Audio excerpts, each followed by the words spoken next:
In this video, we're going to address one of the most essential aspects of piano playing, balance between the hands. Many piano students struggle with attaining consistent, clear differentiation between the melody and the accompanying voices, especially when a piece is technically challenging. Understanding how to control the sound and feel of each hand is key to shaping your music and playing expressively. I'm going to cover 3 areas of focus that can help you improve your ability to control the balance between your hands. Focusing on listening, focusing on the feel of your hands, and focusing on technique.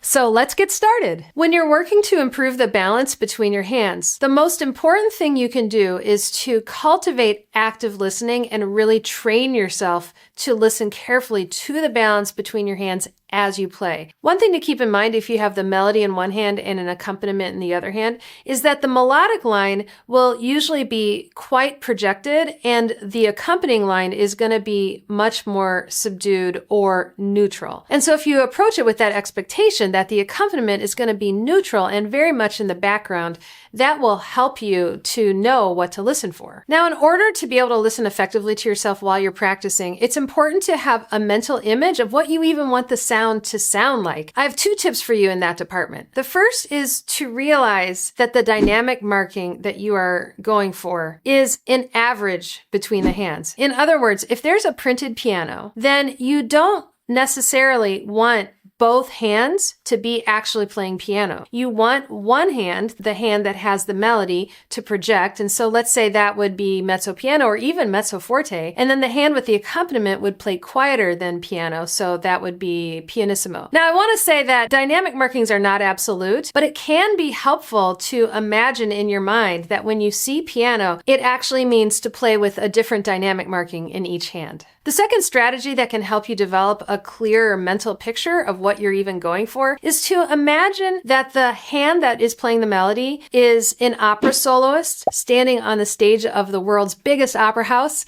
and that the accompanying hand is the backup orchestra. And so you have to have the melody project out over the orchestra and all the way to the back of the audience. And you have to have the left hand, the accompanying orchestra, play in a much more neutral, subdued way so that it doesn't cover the soloist. I'll show you what I mean by that with this example by Friedrich Kuhlau. This is the beginning of his Sonatina in G major, Opus 55, number 2. The right hand obviously has the melody, the left hand has the accompaniment. The marking is piano. If I play both hands piano, what seems to me to be piano, it sounds more like this. So you can hear that nothing is projecting. If I think of the right hand as mezzo forte and the left hand as pianissimo, it comes out more like this. So you can hear that the balance between the hands is much more toward the right hand. The other thing that helps me is if I imagine that the right hand is a soloist, is an opera soloist, and so it's going to go all the way up, it's going to shape all the way to there, and then taper, and then shape. Then meanwhile, the left hand is not going to go like, it's not going to get louder and softer, it's going to be neutral. So we have, I'm doing a little bit of finger pedal in the left hand, so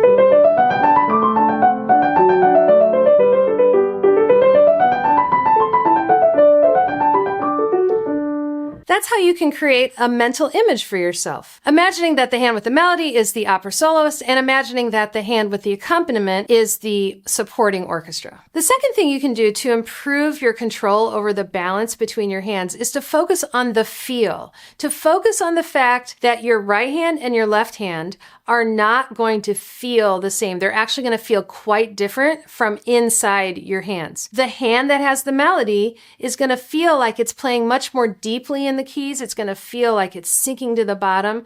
The hand that has the accompaniment is going to feel more like it's on the surface of the keys. The biggest mistake that I see with students in this area is that they feel that their hands are symmetrical, and so they feel approximately the same between the hands. But what that does is it leads to the hands not being differentiated and one hand not being louder than the other. In this example from John Field, I'm going to play his Nocturne in B flat major at the beginning of that. It goes like this.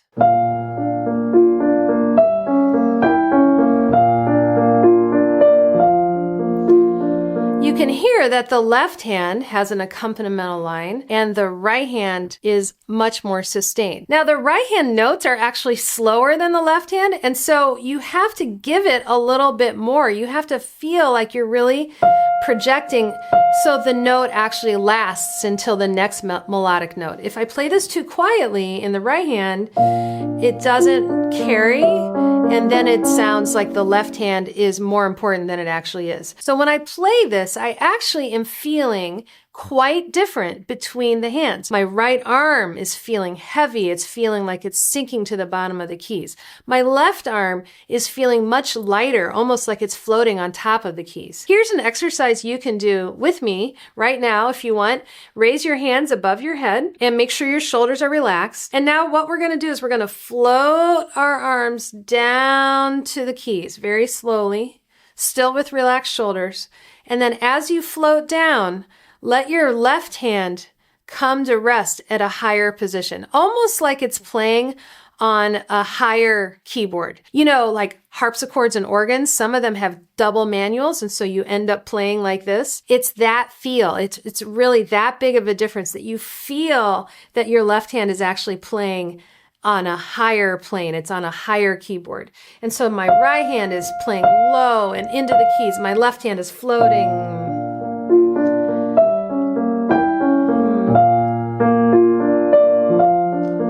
And I'm continuing that feel. Another mistake I see students make is that gradually they sync the left hand and it gets louder as you play more and more. So keeping those hands on two different planes in your imagination will help a lot. Here's another exercise that will help you with this idea of one hand sinking to the bottom and the other hand being on the surface. Play the melodic line out loud, and while you do that, play the accompanying line silently on top of the keys. So I'm going to play the left hand silently, and the right hand I'm going to sing out like an opera singer. And I'm going to do that whole line. And I'm actually tapping the notes with my left hand. Now I'm just going to barely play the left hand. Maybe some of the notes aren't going to speak as part of this exercise. That's a good way to explore where is the limit. And then try it again and play a little bit more into the keys. I'm letting my left arm sink in a little bit more. This is what it sounds like if the hands are playing too equally. You can hear that. One exercise you can do also is to reverse the hands. Play the melodic line really quietly.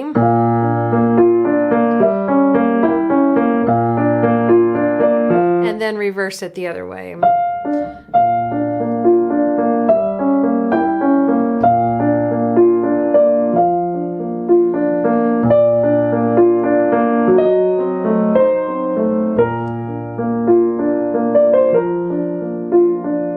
Before we get on to the next suggestion I have for you, I want to tell you a little bit about Notes from the Piano Prof. Notes from the Piano Prof is a weekly email that I send out. Every week I share a practice tip. I write a little bit about things I'm thinking about or things I'm doing, kind of a behind the scenes from the point of view of a pianist and a professor of piano. I also share performances that I've recently heard, books I really like, and I also share updates about upcoming performances or events. And so if that sounds good to you, you can sign up right below this video. I'll put the link right under the video. And the good thing is it's free and you can unsubscribe at any time. Now let's go on to the next strategy. The third strategy that I want to share with you about how to improve the balance between your hands and be able to control that more intentionally is to understand the technique involved when you play loud versus when you play soft. When you play loud on a piano, that simply means that the hammer is hitting the string harder in order to generate a louder sound. To make the hammer hit the string harder, that means that the key has to go down faster. If I hit the key like this, really fast, that makes a loud sound. If I make the key go down slowly, then that's a very quiet sound. Therefore, when you have two hands playing and you want one hand to be louder than the other, the actual keys have to go down more quickly than the hand that has the accompaniment. Let's have a look at the B flat major Invention by Bach. This is Invention number 14. It starts off like this. The right hand has the melody and the left hand has the accompaniment. So I'm playing the left hand, I'm starting from the key and I'm just gently dropping into the key, but I'm not going with a lot of motion or a lot of force. Meanwhile, in the right hand, I'm very aware that my fingers are, as I'm shaping with my wrist and arm and hand, my fingers are also quite active and they're helping drive to the bottom of the key. Therefore, I get a sound difference between the hands. Now